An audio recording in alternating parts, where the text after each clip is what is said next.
묻지도 따지지도 않고 일단 차트부터 까서 기법 설명, 기타 다른 사항은 제쳐두고 전반적인 현 추세와 매수가 부근 혹은 손절가 부근 두 가지를 집중 포인트로 두고 오직 차트 기반 분석 들어갑니다. 첫 번째 이론 보겠습니다.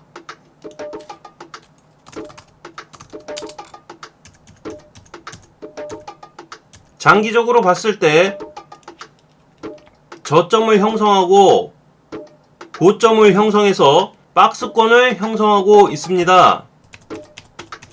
확대해서 보면 전반적으로는 1620원 정도 부근, 저가 부분에서는 1270원 부근 정도에서 박스권을 형성하면서 중간중간 보스선들을 계속 공략하고 있죠. 이런 보스선들이 지지를 못 받을 때는 흘러내리는 모습을 볼 수가 있습니다. 이런 곳에서 매수를 하게 되면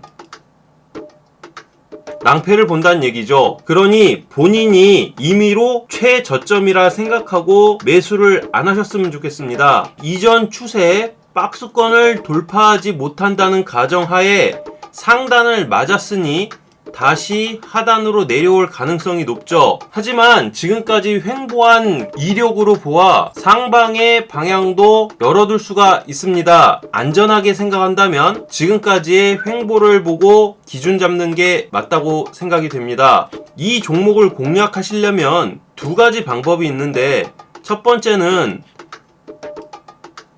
이런 부분에서 공략을 해주시는 거죠. 보스선을 기준으로 플랜을 짜서 공략에 들어가는 방법이 하나 있을 것이고, 다른 하나는 지금까지 이러한 모양이 나왔으니 마찬가지로 저점을 이쯤에서 잡고 하는 방법이 있습니다. 본인의 성향에 맞게 손절점을 잡고 진입을 하시면 좋을 것 같습니다. 두 번째 종목 용평 리조트 보도록 하겠습니다.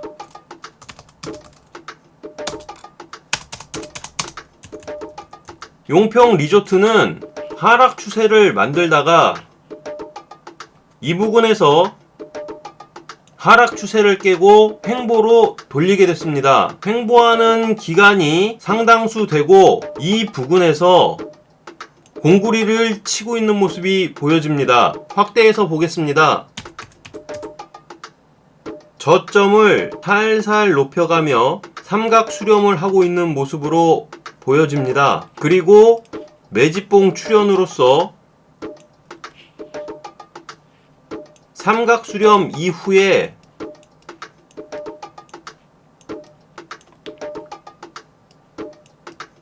상승 패턴 쪽으로 좀 더 무게를 두는 것이 좋아 보입니다. 이런 매집봉이 나왔다는 것은 고점에 따라 들어간 개미들도 전부 다 이 봉에서 수익을 내고 나오거나 아니면 본전가에 팔고 탈출할 수 있었다는 얘기죠. 세력 형님들께서 개미들에게 괜히 본전가를 주는 건 아니라고 생각합니다. 왜 그들의 물량을 전부 다 비싼 가격을 들여가면서 모아가고 있을까요?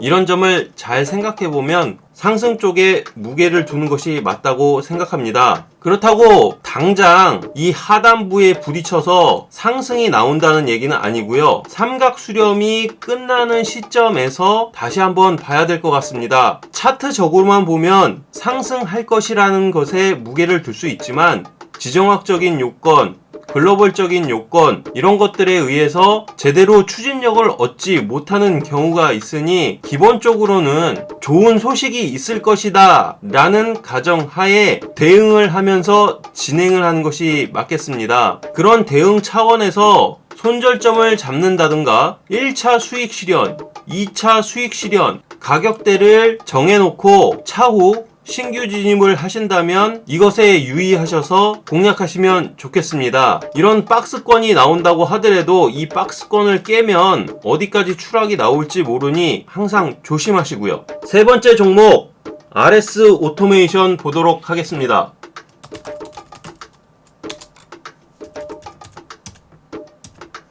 RS 오토메이션도 하방 추세를 그리고 있다가 마찬가지로 매집봉이 출현하면서 하락 추세를 꺾어냈으나 바로 우상향하는 모습을 그리는 게 아니라 저점을 높이고 고점도 높여져 가는 모습을 보이고 있죠. 최근 상황을 보면 이 매물대를 돌파하지 못하고 맞고 내려오는 모습을 보여주고 있습니다. 보스선에서 지지를 받고 다시 도전하는 모습을 보이고 있긴 하지만 여의치 않아서 다시 이렇게 후퇴하는 모습을 볼 수 있겠네요. 지금 이 상황에서만 보자면 이 정도 가격대 정도를 하한선과 상한선으로 놓고 박스권 공략이 가능하다고 보여집니다. 물론 호재에 힘입어서 갑자기 뚫고 올라가는 수도 있겠죠. 그렇다고 지금 바로 뚫는다는 건 아니고요. 이런 박스권을 만들고 우상향으로 슬금슬금 올라가다가 이 보수선을 뚫고 안착한 후에 날아갈 수도 있다는 얘기입니다. 그리고 위로 날아갔을 경우에는 본인 취향에 맞게끔 매도를 하시면 되겠지만 중요한 것은 이 부분 보수선이 깨진다, 요 가격대가 깨진다 하면 어디까지 추락할지 모르기 때문에 이런 부분은 손절가를 꼭 유의하시고 공략하셨으면 좋겠습니다. 다음 종목 대덕전자 보겠습니다. 대덕전자는 상장한 지 채 1년이 지나지 않아 참고할 만한 것이 별로 없습니다만 일단 궁금해 하시는 분들이 계셨으니 제 기준을 갖고 쪼개보도록 하겠습니다. 전 고점은 14,100원 정도가 되겠네요. 그리고 만원 초반에서 지지대를 형성하면서 등락을 반복하다 우상향으로 모양을 바꿨죠. 이 종목을 공략을 하시겠다 하면 본인 기준을 확고히 잡으시고 손절 라인과 익절 라인을 먼저 세운 후 공략에 들어가시는 게 맞다고 보여집니다. 제가 지속적으로 말씀드리고 있는 것은 이렇게 위에서 매매하시는 게 아니라 항상 요런 부분에서 추천을 드리고 있고 저도 작년에 수차례 이런 부분에서 매수와 매도를 하고 테스트를 거쳐서 확인을 했습니다. 안정적이고 스트레스 덜 받으면서 착실한 수익을 낼 수 있는 구간이죠. 여기에서 이런 식으로 바로 갈 수도 있는 거고 밑에서 깨고 내려가서 여기에서도 갈 수도 있는 거고 밑에서 더 깨고 내려와서 여기서 횡보를 하다가 다시 올라갈 수도 있는 일이기도 하고 한참 속절없이 위에서부터 밑에까지 쭉 빠지다가 여기서도 이런 식으로 반등할 수도 있는 일이고 이런 식으로 계단식 하락을 그리면서 쭉 이렇게 더 빠질 수도 있다는 얘기입니다. 이 자리는 계속 말씀드리지만 고수님들이 대응하면서 가야 하는 자리이기 때문에 손절을 두려워하거나 매매가 익숙치 않으신 분들은 도전하기 힘든 자리라고 판단이 되네요. 그 점을 유의해 주셨으면 좋겠습니다. 마지막으로 링네트 보도록 하겠습니다. 링네트는 이렇게 횡보를 하다가 골파기가 나온 이후 3번 초입 모양이 보여졌습니다. 지지를 받고 이런 식으로 상승과 하락을 반복하다가 매집봉과 슈팅이 한번 나왔네요. 전 이걸 매집봉이라고 일단 생각하도록 하겠습니다. 이후 가격 조정 중간 보스가 발판이 되줬고요. 깨고 다시 올라갔을 때는 보스선이 아닌 다른 선들을 기준으로 해서 상승과 하락을 반복하고 있는 모습이 보입니다. 그리고 이 부분에서 보여진 것처럼 중간 보스를 기준으로 또 상승을 예측해 볼 수가 있겠는데요. 이 중간 보스가 견뎌주지 못하면 막판 최종 보스까지 지지대를 봐야 되겠다는 얘기죠.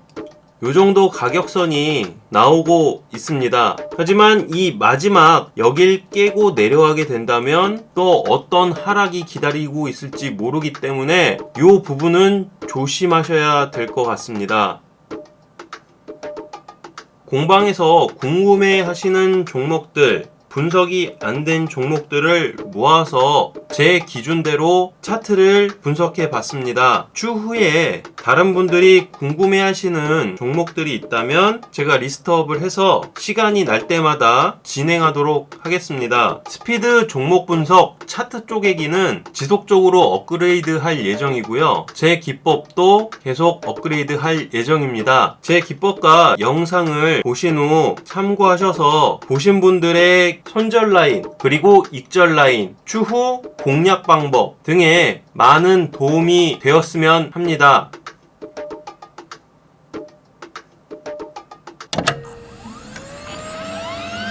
구독, 좋아요, 알람 눌러주세요.